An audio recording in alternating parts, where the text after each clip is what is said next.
विधानसभा का बजट सत्र चल रहा है। मुख्यमंत्री अशोक गहलोत 10 फरवरी को इस कार्यकाल का आखिरी पूर्णकालिक बजट पेश करेंगे। बजट पारित भी हो जाएगा, लेकिन जनता ने जिन उम्मीदों से चुनकर अपने प्रतिनिधियों को प्रदेश की सबसे बड़ी पंचायत यानी विधानसभा में भेजा था, वहां जनता से जुड़े सवाल फाइलों की धूल खा रहे हैं। ये तो तब है जब विधानसभा में प्रत्येक दिन कार्यवाही की शुरुआत प्रश्नकाल से होती है। करीब 1 घंटे का ये प्रश्नकाल ज्यादातर तो शोर शराबे और हंगामे में ही बीत जाता है, और जो सवाल चर्चा में आ भी जाते हैं तो उनमें कई बार जिम्मेदार महकमे के मंत्री ही बगलें झांकते नजर आते हैं।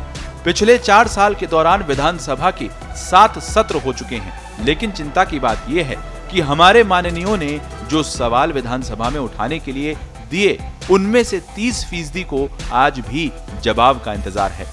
ऐसा नहीं है कि विधायकों ने जो सवाल किए उन्हें जमीन निगल गई या आसमान खा गया।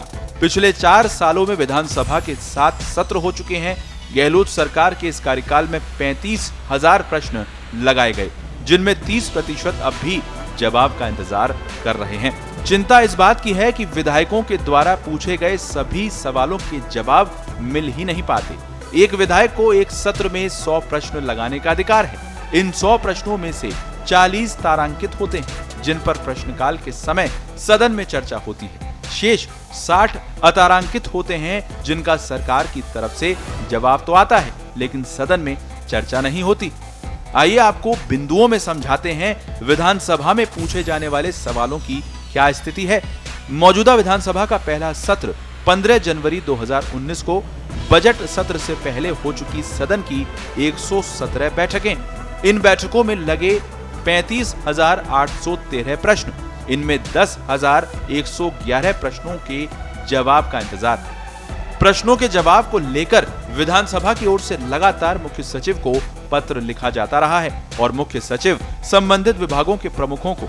लेकिन लाल फीताशाही का आलम यह है कि पहले सत्र में विधायकों की ओर से पूछे गए कई सवालों को भी जवाब का इंतजार है। शुरुआती दौर में विधानसभा अध्यक्ष सीपी जोशी ने सख्ती की तो उसका असर भी देखने को मिला, लेकिन जितनी उम्मीद की गई थी मामला उस स्तर तक नहीं पहुंच सका।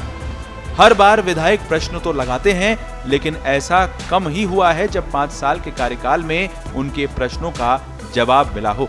लंबे समय से प्रश्नों का जवाब नहीं मिलने के चलते तत्कालीन विधानसभा अध्यक्ष कैलाश मेघवाल को तो सरकार को पत्र लिखकर प्रश्नों को ही खत्म करने के लिए लिखना पड़ा था। मेघवाल ने जब प्रश्नों को लेकर पूछताछ की थी तो सामने आया था कि 15-20 साल पहले लगाए गए प्रश्नों के जवाब तक नहीं आ सके थे। इसके बाद प्रश्नों को खत्म करने के लिए सरकार को पत्र लिखा गया था। अब जब जनता के सवाल पूछने की बारी आ रही है, यानी चुनाव सिर पर हैं, तो विधायकों को अपने अपने चुनाव क्षेत्र याद आ गए हैं। ये अब सरकार से पूछ रहे हैं उनके कितने काम हुए। ये इसलिए भी क्योंकि इसी साल के अंत तक विधायकों को जनता की अदालत में जाना है। अचरज की बात तो ये है कि 5 दिन में ही विधायकों ने 3600 से ज्यादा सवाल लगा दिए हैं।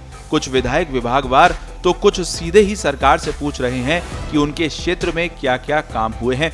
विपक्षी विधायक ये प्रश्न इसलिए लगा रहे हैं कि वे जनता को बता सकें कि सरकार ने उनके साथ भेदभाव किया। वहीं कांग्रेसी विधायक ये प्रश्न इसलिए लगा रहे हैं कि जनता के बीच जाकर ये कह सकें कि उनके कार्यकाल में खूब काम हुए हैं। हमारे माननीयों की चिंता वाजिब है, लेकिन यही चिंता वे पूरे 5 साल तक करते रहें तो शायद जनता के सवालों का सामना करने की नौबत ही ना आए। बहरहाल हमारे माननीयों की परीक्षा भी नजदीक आ रही है, इसलिए वो तो तैयारी करेंगे ही, लेकिन असली प्रश्न पत्र तो जनता के पास है, जो ही उसे पास अथवा फेल करने वाली है। पास का मतलब फिर से जनप्रतिनिधि बनने का मौका और फेल का मतलब घर वापसी। अब देखना यह है कि प्रश्नकाल में सरकार से सवाल करने की तैयारी हमारे माननीयों को पास करती है या फिर फेल। स्पेशल रिपोर्ट, पत्रिका टीवी।